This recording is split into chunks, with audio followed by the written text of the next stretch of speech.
Zaterdag 9 oktober. Welkom bij Omroep Zeeland. Fijn dat u kijkt. Straks het weekoverzicht van het Zeeuwse nieuws, maar eerst natuurlijk het nieuws van vandaag.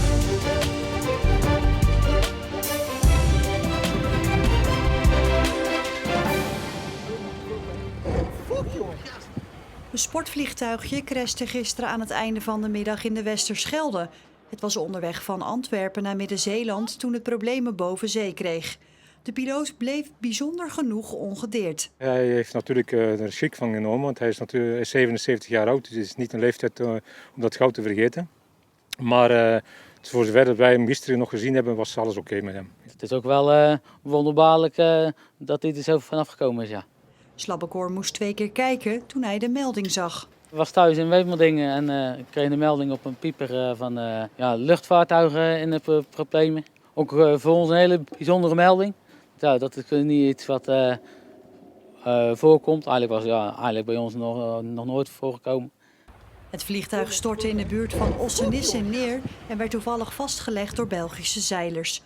Nadat de piloot veilig aan boord bij Rijkswaterstaat was, is het vliegtuig gesleept naar de haven van Hansweert. Kuipers helpt daar op de kade mee aan het demonteren van het vliegtuig. De politie zal het toestel daarna meenemen om de toedracht van het ongeluk te achterhalen. Het vliegtuig, een Stampe SV4B van Belgische makelij, kan als verloren worden beschouwd. De toestand is te ernstig. Het is ook een houten structuur met daar rond doek. En met al het water, vooral het zoute zeewater, is het zeker niet meer mogelijk om dat toestel nog te redden. Dan moet het denk ik heel veel pijn doen om het toestel er zo bij te zien staan. Dat doet enorm veel pijn. Het is zelfs een slapeloze nacht van overgehouden. Omdat je restaureert die toestellen en je ziet het niet graag in deze situatie eindigen.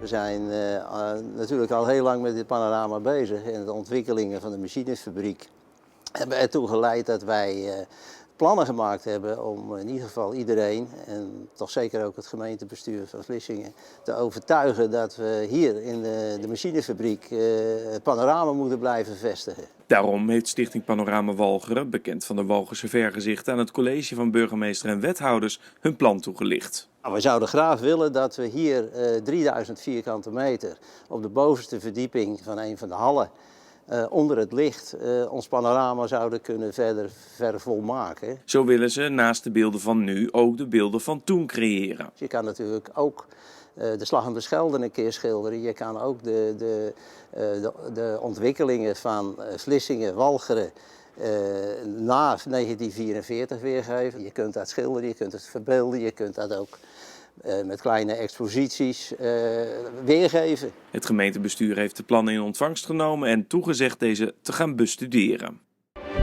Het is kinderboekenweek en in onze provincie zijn er allerlei activiteiten. Zoals in boekwinkel De Koperen Tuin in Goes, waar biepvloggers vragen stellen aan schrijver en acteur Kevin Hassing.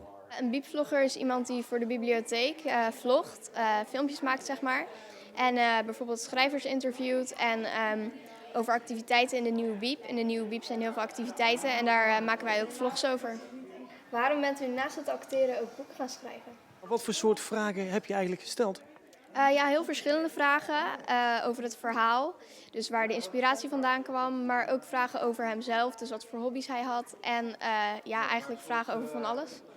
En soms dan ga ik een weekje weg, ga ik in een bos zitten ergens in een hutje en dan ga ik de hele dag schrijven. Maar zou je niet veel liever eigenlijk zelf een boek willen schrijven ooit? Ik schrijf soms wel eens wat, dus het lijkt me wel heel leuk om ooit te doen, ja. Ik ga even kort inbreken. Ja. Hoe leuk is dat nou om hier in Goes voor te lezen en boeken te signeren? Ja, dat is te gek. Het is sowieso heel leuk. Dit is pas mijn tweede boek. En mijn eerste boek kwam uit midden in de coronacrisis. Toen alle winkels dicht waren, scholen dicht waren, bibliotheken dicht waren. En toen kon ik nergens heen. Kon ik nergens mezelf zo voorstellen.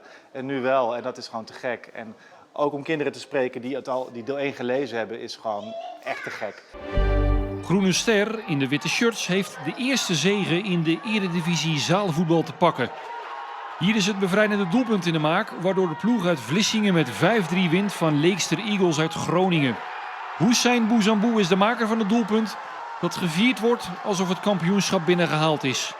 Na afloop heerst er vooral opluchting over de eerste overwinning. Het is de 5e wedstrijd, 4 wedstrijden verloren. Het liep niet, het zit ook tegen rode kaarten, blessures en Ja, als je dan thuis wint, de eerste 3 punten, dan komt er veel emotie los natuurlijk. En echt hard gewerkt, allemaal, die jonge jongens. Dus dan is het blijdschap. Groene Ster hoopt de weg omhoog ingezet te hebben en is door de overwinning in ieder geval van de laatste plaats in de Eredivisie af. En dat zorgde voor een feeststemming onder de spelers en supporters. De mistbanken van vanochtend waren vrij snel weg, maar het bleef toch lang heilig. En aan zee neigde het ook naar mistig weer. Dat zie je vaak bij een zwakke oostenwind in de herfst. Maar het was weer behoorlijk zacht met maximumtemperaturen van 16 tot 18 graden en natuurlijk vrijwel onbewolkt weer.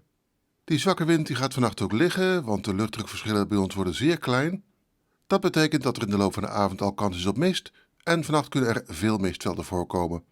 De minimumtemperatuur is 4 tot 7 graden. Hoe gaat het morgen verder?